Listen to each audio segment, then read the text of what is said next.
কিরে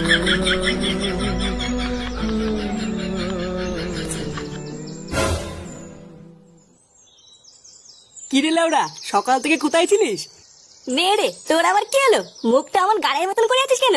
তোর বাপ কিন্তু ব্যাপারটা ঠিক করলো না ফুটো। আমার বাপ? লেওড়া আমার বাপ আবার তোর কি করলো? ভোদা একটু আগে তোর বাড়ির সামনে দিয়ে যাচ্ছিলাম, তারপরে শুনতে পেলাম তোর ছেলে ফাটা কান্না করছে। লেওড়া আমি শুধু গিয়ে বলেছি ফাটা কান্না করছে কেন?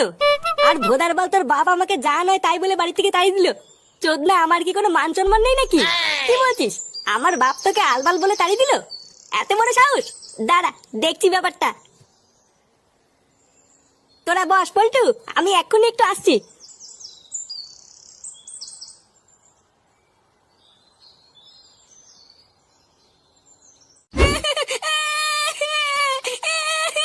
চল বলছি, চল চল স্কুলে। আমি যাবো না, আমি স্কুলে যাবো না। তুই যাবি না, তোর মা যাবে। চল তাড়াতাড়ি। উঠতে বলেছি, আমি স্কুলে যাবো না। আহা বৌমা, দাদু ভাই লেগে যাবে তো। ছাড়ো ছাড়ো, ওকে ছাড়ো। বাবা আপনি চুপ করুন, আপনার জন্য আজকে ও এতবার মেরেছে। আজকে যদি ও স্কুলে না যায় মেরে ওর হাত ভেঙে দেবো। কিরে তুই কি উঠবি না লাঠি নিয়ে আসবো?